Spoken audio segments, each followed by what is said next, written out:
আসসালামু আলাইকুম দর্শক। রাজধানী ঢাকা এখন আন্দোলনের শহরে পরিণত হয়েছে। আমি সাম্প্রতিক যদি কয়েকটা উদাহরণ দেই, আজকের উদাহরণটা হলো কিছুক্ষণ আগে টেলিভিশন স্ক্রলে দেখছি যে বিশ্ববিদ্যালয়ের শিক্ষার্থী সাম্য হত্যার প্রতিবাদে শাহবাগ থানা ঘেরাও করেছে শিক্ষার্থীরা। তারা ৪৮ ঘন্টার মধ্যে খুনিদের গ্রেপ্তারের দাবি জানিয়েছে।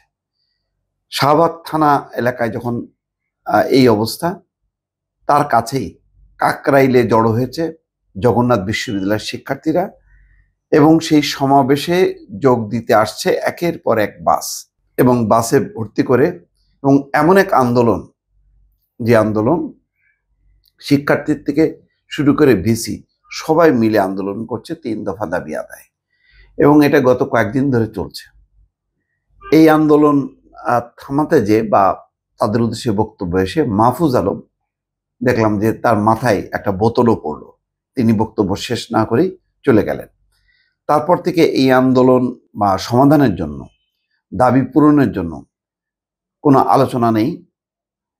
এবং এটা কার নিয়ন্ত্রণে? বিশ্ববিদ্যালয়ের সাধারণ শিক্ষক শিক্ষার্থী স্বতঃস্ফূর্ত একটা আন্দোলনের পরিবেশ তৈরি হয়েছে। বাস আসছে সকাল থেকে একের পর এক বাস, এবং কাকরাইল এলাকা একেবারে সয়লাব হয়ে গেছে শিক্ষার্থী শিক্ষকদের পদভারে বা তাদের অবস্থানে। অন্যদিকে বললাম যে টেলিভিশনের এই মুহূর্তে স্ক্রলে যাচ্ছে যে শাহবাগ থানা ঘেরাও করেছে শিক্ষার্থীরা, ছাত্র দলের নেতা কর্মীরা ৪৮ ঘন্টার মধ্যে তারা এইটার বিচার চায়।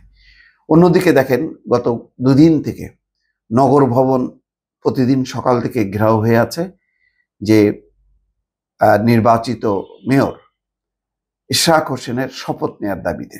উচ্চ আদালত রায় দিয়েছে, ট্রাইব্যুনাল, যে ইশরাকই হচ্ছেন মেয়র। তারপর গেজেটও প্রকাশ হয়েছে, কিন্তু স্থানীয় সরকার মন্ত্রণালয় শপথ নিচ্ছে না।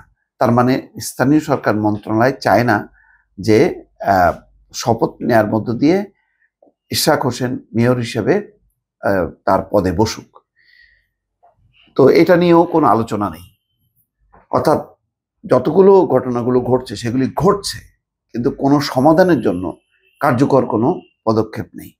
যার কারণে খেয়াল করেন গত কয়েকদিন থেকে মানে এক ধরনের অচলাবস্থা রাজধানী, বিশেষ করে এই শাহবাগ থেকে শুরু করে এই দক্ষিণ দিকটা একেবারে অচলাবস্থা। আর তার প্রভাবে ঢাকা উত্তর দক্ষিণ পূর্ব পশ্চিম সব ব্লক হয়ে আছে। পুরো কর্ম ব্যস্ত সময়ে, অর্থাৎ দিনের বেলায় আপনি কোথাও মুভ করতে পারবেন না। গাড়ি ঘোড়া যানবাহন সব অচল স্থবির হয়ে আছে শহর। এগুলো সমাধানের কোনো উদ্যোগ আয়োজন নেই। কিভাবে চলছে এখন? তার আগে দেখেন কয়েক দিনের আন্দোলনের পর সরকার দাবি মেনে ওই আওয়ামী লীগ নিষিদ্ধ করেছে, আওয়ামী লীগের কার্যক্রম নিষিদ্ধ করেছে। সেই আন্দোলনটাও হতে দিয়েছে সরকার, বাধা দেয়নি এবং দাবিও পূরণ হয়েছে।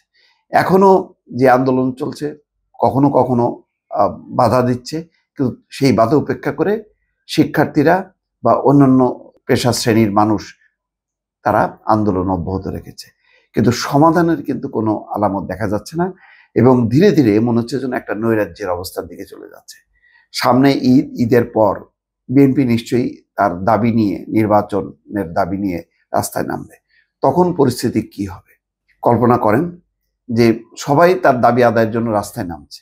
এইভাবে যদি সবাই দাবি আদায়ের জন্য রাস্তায় নামে আর সরকার যদি চুপচাপ থাকে, নির্বিকার থাকে, তাহলে পুরো পরিস্থিতির একটা নৈরাজ্যের দিকে যাবে এবং সম্ভবত সেই দিকেই চলছে। কেননা এই সংকটগুলো সমাধানের কোনো নেই। এই যে একটা ব্যতিক্রমী আন্দোলন, ভিসি থেকে শুরু করে শিক্ষার্থী সবাই মিলে কাকরাইলে অবস্থান নিয়ে বসে আছে কয়েকদিন থেকে। আজকে জুম্মার নামাজের পর তারা গণ অনশনে চলে যাবে। তাহলে ফলাফল কি হবে, কি দাঁড়াচ্ছে? সেটা কোনো সমাধানের আয়োজন নেই। কেন ইশরাক মেয়র হতে পারবে না, তার কোনো জবাব নেই। উচ্চ আদালত, নির্বাচন কমিশন তাকে মেনে নিলেও স্থানীয় সরকার মন্ত্রণালয় মেনে নিচ্ছে না।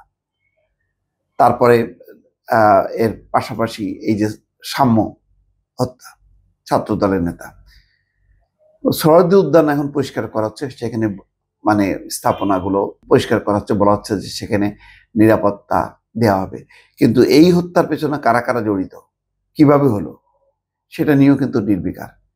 তো এই অবস্থা যদি চলতে থাকে, মানে সামনে ঈদ এবং ঈদের পর কি পরিস্থিতি দাঁড়াবে দর্শক একটু কল্পনা করুন। ভালো থাকবেন। আল্লাহ হাফেজ।